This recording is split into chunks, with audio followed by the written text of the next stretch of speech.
ধরেছিলেন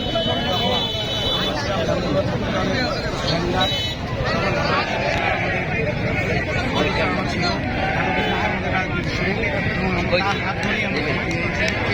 তার যে সম্মেলন করেছিলেন সেই সম্মেলন করা থেকেই সেই জাতির ভবিষ্যৎ নেতৃত্বে পরিণত হয়েছিলেন এবং তখনকার যারা ছিলেন সরকার পক্ষে তারা তার প্রতি প্রতিহিংসাপরণ হয়ে অনির্বাণ ঘটিয়েছিলেন।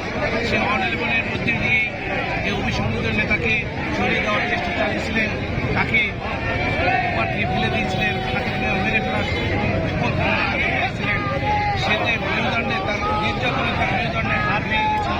সে হাসপাতালকে খুবই নিপীড়নের মধ্যে ছিল এবং 2008 সালে সে যখন মুক্তি পায় তখন সে হাঁটতে পারছিল না। যে নেতা আমাদের সাথে আমাদেরকে নিয়ে গাছ লাগিয়েছেন, গ্রাম গ্রাম ঘুরিয়েছেন, আমরা সকল প্রোগ্রাম করেছি তখন বাংলাদেশের বেগম জিয়ার পরে যে নেতৃত্ব যে তার হাতে আসছে সে তার পরিচয় সে তখনই দিয়েছিল। কিন্তু আমাদের এই দেশে কিছু চক্রান্তকারী দেশের ষড়যন্ত্র করে তাকে সে রাস্তা থেকে তুলে দেওয়ার চেষ্টা করেছিলেন এবং তাকে নির্যাতিত নিপীড়ন করেছিলেন, মেরে ফেলার সকল আয়োজন করেছিলেন।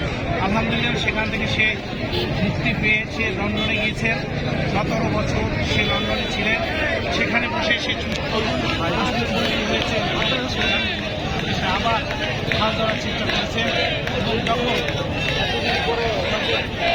পাবেন আমাদের আত্মার একটা ভালোবাসা বহির কারণ আমরা যখন তার নেতৃত্ব দূরে থেকে আমরা পেয়েছি, তার নেতৃত্ব নিয়ে আমরা এই 7 বছর আন্দোলন করেছি, কোটাবিজ আন্দোলন করেছি, আমরা বিজয় অর্জন করেছি, এটা তারই নেতৃত্বে ছিল।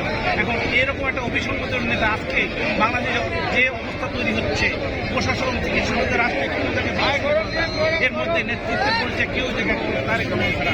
তারেক রহমান এদেশে একমাত্র নেতা যে এদেশকে নেতৃত্ব দিতে পারবে, এদেশের মানুষের তালিকা শক্তি হতে পারবে এবং সেই ভাগ্যের পরিবর্তন ঘটতে পারবে।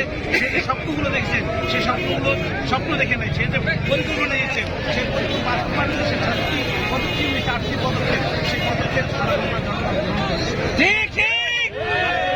আসবে তখন তার প্রত্যাশা করতেছে তারেক রহমানের হাতে এই দল ঘুরে দল ঘুরে যাবে। আমরাও তার